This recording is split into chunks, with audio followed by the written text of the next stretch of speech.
Hello నమస్కారం, welcome back to orange oven. ఈరోజు మనం చికెన్ కీమా బోల్స్ కర్రీ చేయబోతున్నాము. మన సబ్స్క్రైబర్ ఒకరు అడిగారు చికెన్ కీమా బోల్స్ చేయండి అని. చికెన్ కీమా బోల్స్ని చాలా రకాలు చేస్తారు. ఇది మా స్టైల్లో చేస్తున్నాను నేను, కొంచెం డిఫరెంట్గా. మీకు నచ్చితే ట్రై చేసి చూడండి. ఎలా ఉందో నాకు కామెంట్ ద్వారా చెప్తే నేను కూడా తెలుసుకుంటాను. ఎలా చేయాలో చూద్దాం. ముందుగా నేను కొంచెం చికెన్ తీసుకున్నాను. ఇది బోన్లెస్ చికెను. ఇలా పెద్ద పీస్గా కట్ చేసి పెట్టాను. మీకు కావాలంటే చిన్న ముక్కలు చేసుకోవచ్చు. ఇప్పుడు ఎమికలు సెపరేట్ చేశాను, అలాగే చికెన్ మాంసం ముక్కలు సెపరేట్ చేశాను. ఈ ఎమికల్ని పెద్ద ఎమికల్ని కొంచెం కట్ చేశాను, అలాగే మరీ గట్టిగా ఉండే ముక్కలు తీసుకోలేదు. నేను ఈ ఎమికలు కూడా గ్రైండ్ చేసి దీంతో మిక్స్ చేయబోతున్నాను. అలాగే ఇది కొంచెం డిఫరెంట్గా చాలా టేస్టీగా ఉండదు. ఇది ఇలా చిన్న చిన్నగా కొట్టాను నేను. మీకు కావాలంటే ఇలా కొట్టలాగా పోతున్నారు అని అనుకోండి, మన రాయి ఉంది కదా, దంచే రాయి, ఉల్లిపాయలు అల్లం అవి దంచుతాం చూడండి, చట్నీలు అవి, దానిలో వేసి దంచినా సరిపోతుంది. ఇది మనం మిక్సీలో వేసి గ్రైండ్ చేసుకోవాలి. అలాగే కొంచెం ఉల్లిపాయలు అల్లం వెల్లుల్లి కావాలి దీనిలోకి మిక్స్ చేయడానికి. ఇప్పుడు నేను ఒక బౌల్ కూడా తీసి పెడుతున్నాను. ఇప్పుడు దానికి కావాల్సిన మసాలాలు కొంచెం రెడీ చేసుకోవాలి. నేను ఒక 3-4 ఎండిమిరపకాయలు వేసుకున్నాను. ఒక 2-3 డ్రాప్స్ ఆయిల్ వేసుకోండి, ఎక్కువ ఆయిల్ అవసరం లేదు. ఈ ఆయిల్లో ఈ ఎండిమిరపకాయలని కొంచెం లైట్గా ఫ్రై చేసుకోవాలి, అంటే పచ్చివాసన అంత పోవాలి. అలాగే 1 స్పూన్ ధనియాలు వేసుకోవాలి. ఒక 1/2 కేజీ ఉండదు చికెన్ మొత్తం. ఇలాగ కొంచెం మసాలాలు వేసుకోండి. అలాగే కొంచెం సోంపు 1 స్పూన్ చాలు, చిన్న స్పూన్ వేసుకోండి. ఇవి కొంచెం డ్రై రోస్ట్ చేసుకొని అది కూడా ఎండుమిరపకాయతో వేసుకోవాలి. మరి ఎక్కువ ఫ్రై అవ్వాల్సిన అవసరం లేదు, జస్ట్ పచ్చి వాసన పోతే చాలు. అలాగే ఒక 2 స్పూన్లు ఆయిల్ పోసుకొని ఈ ఉల్లిపాయలు అలాగే అల్లం వెల్లుల్లి కూడా వేయించుకోవాలి. కొంచెం కరివేపాకు కూడా వేస్తున్నాను. కొత్తిమీర కూడా కావాలంటే వేసుకోవచ్చు, లేకపోతే మనం బోల్స్ చేసేటప్పుడైనా వేసుకోవచ్చు. అది మన ఇష్టం, దాని లోపల వేయాలా వద్దా అనేది. ఇప్పుడు ఇది మనం మిక్సీలో వేసి ముందుగా పొడి చేసుకోవాలి. చిన్న జార్ తీసుకొని ఉన్నాను, అప్పుడే కదా మన ఎమికలు కూడా మంచిగా గ్రైండ్ అయ్యేది. అసలు ముక్కలు ఏం లేకుండా మంచి సాఫ్ట్గా గ్రైండ్ అయిపోతుంది. ఇప్పుడు మనం ముందుగా ఇది పౌడర్ చేస్తాము. ఒకసారి ఇది క్రష్ చేసి పక్కన పెట్టేసి మళ్ళీ చికెన్ రెడీ చేద్దాం. ఇది క్రష్ అయిపోయింది, చూసారు కదా, ఇలాగే చాలు. మరి ఓవర్గా పొడి అవ్వాల్సిన అవసరం కూడా లేదు. ఇప్పుడు మనం చికెన్ ఎమికలు అది మొత్తం ఒకేసారి వేయకుండా కొంచెం కొంచెం వేద్దాము. ఒక 2-3 ముక్కలు అలా వేసి 2 సార్లుగా గ్రైండ్ చేద్దాము. చూసారు కదా ఎంత పేస్ట్ అయిపోయిందో, చూడండి నేను చూపిస్తాను. చూసారు కదా, చాలా సాఫ్ట్గా, అసలు ఏం ఉండదు దానిలో తగలడానికి.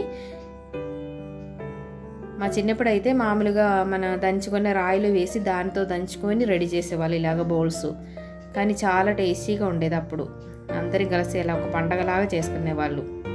ఇంకా మిగిలేది కూడా మనం గ్రైండ్ చేద్దాము. అది కూడా గ్రైండ్ చేసేసాను, చూడండి సాఫ్ట్గా గ్రైండ్ అయిపోయింది.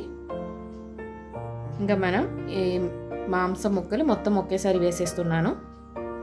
ఇది కొంచెం చిన్నగా కట్ చేసి వేసుకోవచ్చు, కానీ ఏం కాదులేదు, సాఫ్ట్గా ఉండదు కదా. మన నాటుకోడి అయితేనే కొంచెం కష్టంగా ఉండదు. ఇది బ్రాయిలర్ చికెన్ కాబట్టి ఈజీగానే ఉంటుంది. ఇది మామూలుగా మనం ఫ్రై చేసి పెట్టిన ఉల్లిపాయలు అల్లం వెల్లుల్లి ఇది కూడా వేసి దాంతోపాటు గ్రైండ్ చేసేద్దాము. ఇది పచ్చిగా వేసే వాళ్ళు ఉంటారు, కానీ పచ్చిగా వేసేదానికంటే కొంచెం ఫ్రై చేసి వేస్తే టేస్టీగా ఉండదు. ఇది కూడా గ్రైండ్ అయిపోయింది. ఇది కూడా దాంతో కలిపి వేసేద్దాము. కలర్ చేంజ్ చూడండి, ఎమికలు పింక్ కలర్లో వచ్చింది, మాంసం ఏమో వైట్ కలర్లో వచ్చింది.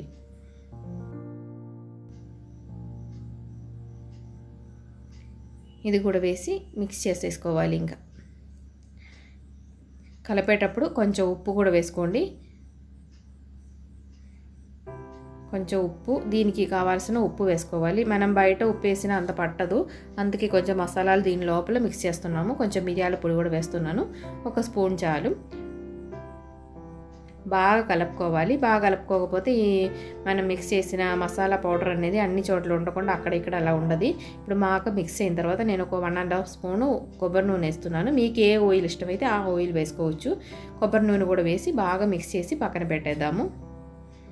ఇప్పుడు కొంచెం ఆయిల్ పోసాను, కర్రీ గ్రేవీకి కావాల్సిన ఆయిల్. ఒక పెద్ద ఆనియన్ చిన్నగా కట్ చేసి వేసాను. మనకి గ్రేవీ ఎక్కువగా కావాలంటే కొంచెం ఎక్కువగా ఆనియన్ వేసుకోండి. అలాగే దీనికి కావాల్సిన కొంచెం ఉప్పు కూడా వేస్తే బాగా తొందరగా ఫ్రై అయిపోతుంది. ఈ ఆనియన్ ఫ్రై అయ్యేలోపు అంటే కొంచెం బ్రౌన్ కలర్లో రావాలి కదా, ఆనియన్ ఫ్రై అయ్యేలోపు మనం బోల్స్ చేసి పెడదాము. ఇప్పుడు పెట్టడానికి ఒక ప్లేట్ తీసుకోండి. ప్లేట్ పైన పెట్టి కూడా వెడల్పుగా పెట్టేస్తే సరిపోతుంది. ఇలా చిన్న చిన్న బౌల్స్ చేస్తున్నాను. మీకు కావాలంటే పెద్ద బౌల్స్ చేసుకోవచ్చు. ఈ బౌల్ని ఇలాగే ఆయిల్ వేసి ఫ్రై చేసుకొని అయినా వాడుకోవచ్చు. లేకపోతే కొంచెం ఎగ్ బీట్ చేసి దానిలో ఒకసారి రోల్ చేసిన తర్వాత బ్రెడ్ క్రమ్స్లు వేసి ఫ్రై చేసుకొని అలాగే స్నాక్స్ లాగైనా తినేయచ్చు. ఇది లోపల మసాలా అన్నీ వేసాం కాబట్టి చాలా టేస్టీగా ఉంటుంది. ఇలా చేసినా ఇప్పుడు ఈ కర్రీ చేసినా చాలా టేస్టీగా ఉంటుంది. చూడండి మన ఆనియన్స్ ఫ్రై అయిపోయింది కదా. ఇప్పుడు మనం కొంచెం పచ్చిమిరపకాయలు అలాగే అల్లం వెల్లుల్లి కూడా వేసేస్తున్నాను, చిన్నగా కట్ చేసేది. అది కూడా పచ్చివాసన పోయేదాకా ఫ్రై చేసుకోవాలి. అప్పుడు కొంచెం పసుపు అలాగే 2 స్పూన్ ధనియాలు కూడా వేసాను. కొంచెం వీడియో క్లిప్ మిక్స్ అయిందండి. ఇప్పుడు 1 స్పూన్ చిల్లీ పౌడర్ వేస్తున్నాను. అలాగే కొంచెం చికెన్ మసాలా కానీ గరం మసాలా కానీ ఏదైనా 1 స్పూన్ వేసుకోండి. అది కూడా వేసి కలుపుకొని కొంచెం పచ్చివాసన అంతా పోవాలి. అప్పుడు మనం ఒక పెద్ద టొమాటో కట్ చేసి ఇది కూడా వేసుకోవాలి. అది కూడా ఉడకనివ్వాలి. కొంచెం మూత పెట్టేస్తే ఉడుకుతూ ఉంటుంది. ఇది బాగా ఉడికిపోయింది చూసారు కదా. ఇప్పుడు మెత్తగా పేస్ట్ లాగా అయింది. ఇప్పుడు మనం బాగా కలుపుకొని దానిలో కొంచెం ఒకసారి అలా ప్రెస్ చేస్తే బాగా మెత్తగా అయిపోతుంది కదా, పేస్ట్ లాగా అయిపోతుంది. కొంచెం ఒక పెద్ద గ్లాస్ నిండుగా వాటర్ పోసుకోవాలి. గ్రేవీ కావాలి కదా బాగా, ఇది ఉడకడానికి ఉండేటట్టు వాటర్ కావాలి. అలాగే కొంచెం మిరియాల పొడి 1 స్పూన్ వేసుకోండి. కారం ఒకసారి చారులో ఎంత ఉందో చూసుకొని అడ్జస్ట్ చేసుకోవచ్చు. ఇప్పుడు మన బౌల్స్ ఇలా ఒకటి తీసి వేసుకోవాలి. మొత్తం ఒకేసారి వేస్తే అదంతా నలిగిపోతూ ఉంటుంది కదా, అందుకని అంటే సెపరేట్గా ఉండదు, షేప్ ఏం పోకుండా.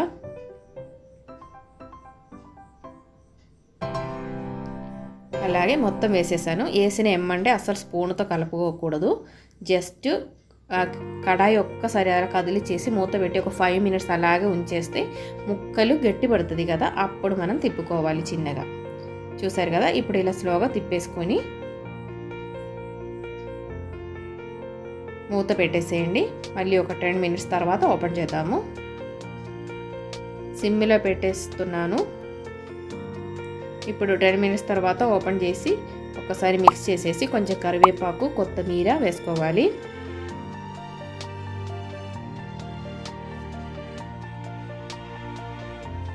అలాగే కొంచెం 1 స్పూన్ కసూరి మేతి పౌడర్. నేను కసూరి మేతి తీసుకొని దాన్ని డ్రై రోస్ట్ చేసి పొడి చేసి పెట్టాను. పొడి అంటే పొడి కాదు, క్రష్ చేసి పెట్టాను. మళ్ళీ ఒక 5 మినిట్స్ తర్వాత మూత తీసి చూస్తే ఇలా ఉంది. మన కీమా బోల్స్ కర్రీ రెడీ అయిపోయింది. చాలా టేస్టీగా ఉంటుంది.